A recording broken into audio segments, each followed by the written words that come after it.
இப்போ இப்போ வந்து தாலி வந்து ஒரு ஐடி கார்டு தான் அது. அதை வந்து ரொம்ப புனிதப்படுத்தக்கூடாது. புனிதப்படுத்தும்போது தான் என்ன ஆகுது அப்படின்னா, ரொம்ப புனிதமானது அதை கழட்டிறவே கூடாது. அப்படிங்கிற அந்த சிந்தனை. குளிக்கும்போது கூட கழட்டிறக்கூடாது. அப்படின்னு அதை ரொம்ப புனிதப்படுத்தும்போது தான் என்ன ஆகுதுன்னா, இந்த சினிமாவிலலாம் வந்து பிடிக்காத ஒரு வில்லன் வந்து ஒரு பொண்ணு கழுத்தில் தாலியை கட்டிடுவான். கட்டிட்டாலே அவன் புருஷன். கழுத்தில் அந்த தாலி ஏறிடுச்சுனாலே அதை கட்டிட்டாலே அவன் புருஷன். வலுக்கட்டாயமாக கட்டி விட்டுருவான். கட்டி விட்டு அவன் போயிடுவான். அப்போ அவன் தான் கட்டினான், தொட்டு தாலி கட்டிட்டான், அவன் தான் புருஷன். இந்த மாதிரி பிடிச்சிருக்கோ பிடிக்கலையோ அவன் மிகப்பெரிய எதிரி, ஒரு பொம்பளை போக்கிரி, பொறுக்கி, கேவலமானவன், குடிகாரன். இருந்தாலும் அவன் என்ன தொட்டு தாலி கட்டிட்டான். கட்டிட்டான்னா அவ்வளோதான். அந்த மாதிரி 3 முடிச்சு போட்டான். அதை இனிமேல் அவுக்க முடியாது.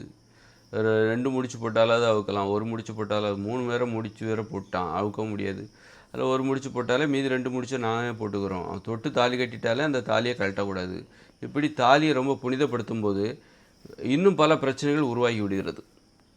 அதனால் வந்து பிடிக்காத ஒருத்தன் வலுக்கட்டாயமாக பின்னாடி ஒளிஞ்சு வந்து பின்னாடி உட்காந்து தாலி கட்டிட்டு போயிடுவான். கட்டிட்டா அவன் புருஷன். இந்த மாதிரிலாம் கடந்த காலங்களில் நிறைய நடந்திருக்கு. நம்ம சினிமாவிலையும் பார்க்குறோம். காரணம் என்னென்னா, நீ அதை வந்து ஒரு புனிதமான ஒன்று அப்படின்னு நீ நினைக்கிறனால தான். அது ஒரு ஐடி கார்டு.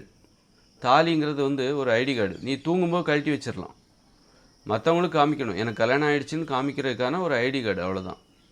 அப்போ நீ வந்து வேலைக்கு போகிற, நான் இந்த இடத்துல வேலை பார்க்குறேன் அப்படிங்கிறது தெரிஞ்சுக்கிற ஒரு ஸ்கூல் பையன் ஐடி கார்டோடைய படுத்து தூங்குறான் கிடையாதுல்ல.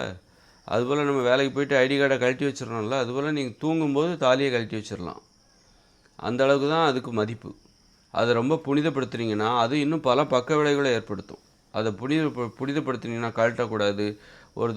ஒரு தடவை தாலி கட்டியாச்சுன்னா அப்புறம் வந்து அந்த மாதிரி அதை மாற்றுறதுக்கு ஒரு சடங்கு. இப்போ அது ரொம்ப இத்து போச்சு, கருத்து போச்சு, அந்த கயிறை மாற்றணும், புது கயிறு, அதுக்கு ஒரு சடங்கு. இப்படி ரொம்ப புனிதப்படுத்துகிற. அப்போ இந்த சடங்கு செய்கிறதுக்குன்னு ஒரு மூட நம்பிக்கை, அதுக்குன்னு ஒரு ஆள் இருப்பான். அவன் தான் வந்து இந்த தாலியை மாற்றி புது தாலியை போட வைப்பான். இப்படி ரொம்ப சடங்கு, ஏமாற்று வேலைகள், நம்ம ஏமாந்து போயிடும். அதனால் அதை ரொம்ப புனிதமாக நினைக்காதீங்க. அது ஒரு ஐடி கார்டு தான். நம்ம வந்து தூங்கும்போது அதை கழட்டி வைக்கலாம், குளிக்கும்போது அதை கழட்டி வைக்கலாம். இந்த மாதிரி இது பழசாயிடுச்சா அப்போ புதுசாக இன்னொரு தாலி போட்டுக்கலாம். அப்புறம் ஆண்களுக்கும் இது போல் ஐடி கார்டு தேவை. அப்போ தாலி வந்து ஆண்களுக்கு, இப்போ பெண்கள் ஏன் தாலி போடுறாங்க, அவங்க அணிகலன்கள் நிறைய அணிகிற வழக்கம், இந்த பூ வைக்கிற, அதனால் அவங்களுக்கு தாலி என்பது கழுத்தில் தொங்க விடுவது மேட்சாக இருக்குது. ஆண்களுக்கும் அதுபோல் ஒரு தாலியை கழுத்தில் தொங்க விட முடியாது. அப்படி இருக்கும்போது பெண்கள், அப்போ அந்த அடையாளம் இருக்குல்ல, ஆண்களுக்கான ஐடி கார்டு, அந்த தாலி என்பது அதை வேறு விதமாக மாற்ற வேண்டும். அதையே பெண்களுக்கும் கொடுக்கணும். கையில் கட்டிக்கலாம், தாலி என்கிற அடையாளமாக கையில் கட்டிக்கலாம். அதுபோல் பெண்களும் கையில் கட்டிக்கலாம். அல்லது மோதிரத்தை ஒரு ஐடி கார்டுங்கிறது அடையாளமாக திருமணமாகிவிட்டது என்பதற்கான அடையாளம் தான் தாலி. அப்படின்னா அந்த அடையாளத்தை தாலியாக நம்ம வச்சுக்கணுங்கிற அவசியம் இல்லை. அது வெறும் ஐடி கார்டு தான். இன்னும் ரொம்ப புத்திசாலித்தனமாக, ரொம்ப அழகாக, க்யூட்டாக ஒரு மோதிரமாக போட்டுக்கலாம். ஒருத்தருடைய கை விரலை பார்த்தா மோதிரம் இருக்கா, அப்போ கல்யாணம் ஆகிடுச்சு, அப்போ ஆணுக்கும் அதை கொடுத்துடலாம். ஆண்களுக்கு ஏன் தாலி போடலை அப்படின்னா, அந்த தாலி என்பது ஆண்கள் அணிந்தால் அது வித்தியாசமாக இருக்கும். அதனால ஆண்களுக்கு அதை கொடுக்கல. அதுவே மோதிரமாக இருந்ததுன்னா ஆண்களும் போட்டிருந்துருப்பாங்க. நீ தாலியாக இருக்க போய் தான் அது பெண்கள் மட்டுமே போடுறாங்க. அது மோதிரமாக இருந்தால் ஆண்களும் அந்த மோதிரத்தை அணிந்திருப்பார்கள். அதனால் இங்கே சமத்துவத்திற்கு எது தடையாக இருக்குது? தாலி தான் தடையாக இருக்குது. அது மோதிரம்னா அங்கே சமத்துவம் இருக்குது. நாங்களும் போட்டுக்கிறோம் ஒரு மோதிரம், நாங்களும் தாலி கட்டிக்கிறோன்னு ஒரு ஆம்பளை கட்ட மாட்டான். ஆனால் மோதிரமாக இருந்தால் நானும் போட்டுக்கிறேன். அப்போது இங்கே வந்து நம்ம தாலியை ரொம்ப புனிதப்படுத்துகிறதுனால தான் அங்கே சமத்துவமே இல்லாமல் இருக்குது. அது பெண்களுக்கு மட்டுமே தாலி, ஆண்களுக்கு அடையாளம் தேவையில்லை, அந்த ஐடி கார்டு ஆண்களுக்கு தேவையில்லை அப்படிங்கிற அந்த நிலைமை வருது. அப்போது நீ மோதிரமாக இருந்தால் அங்கே சமத்துவம் ஏற்படுகிறது. சமத்துவம், நானும் போட்டுக்கிறேன் ஒரு மோதிரம் அப்படின்னு ஆண்கள் மாட்டிப்பாங்க. தாலின்னா யாருமே எந்த உலகத்துலையும் சரி தாலியை ஆண்கள் போட மாட்டான்.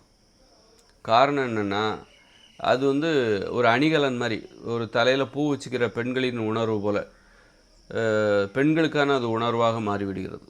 பெண்களுக்கான ஆசையாக மட்டுமே அது. தாலி என்பது பெண்களுக்கான ஆசையாக மட்டுமே. பூ வச்சுக்கணுங்கிறது வந்து ஆண்களும் பூ வச்சுக்க முடியுமா? பெண்கள் வச்சுக்கிறாங்க. அதுபோல் ஆண்கள் வச்சுக்க முடியுமா? பெண்களைப் போல் ஆண்கள் தங்களை அழகுபடுத்தி கொள்ள முடியுமா? முடியாதுல்ல. அதுபோல் அது பெண்மை சார்ந்தது. அப்போ தாலியில் வந்து பெண்மை தான் இருக்கே தவிர ஆண்மை இல்லை. ஆனால் ஒரு மோதிரம்னு வரும்போது அதில் பெண்மையும் இருக்குது, ஆண்மையும் இருக்குது. அப்போ ஆண்களுக்கும் அதை கொடுக்கலாம்.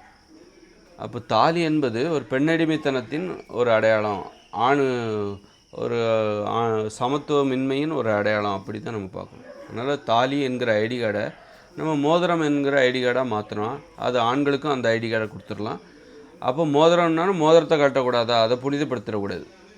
மோதிரத்தை எப்போ அரிக்குதோ அப்போ நீ கழட்டி வைக்கலாம், தூங்கும்போது கழட்டி வைக்கலாம். இரவு நேரத்தில் நீ மோதிரத்தை போடாமல் இருக்கலாம், அப்போ நல்லா சுதந்திரமாக இருக்கும் கை கால். அப்புறம் விழுந்த பிறகு தூக்கி மாட்டிக்கலாம். இந்த மாதிரி எதையும் புனிதப்படுத்தாமல் இருக்கும்போது, புனிதப்படுத்தினீங்கன்னா இன்னும் பல பக்க விளைவுகளை, மூட நம்பிக்கைகளை, அது புனிதப்படுத்துகிறதே ஒரு மூட நம்பிக்கை தான், அது இன்னும் பல பிரச்சனைகளை உருவாக்கும்.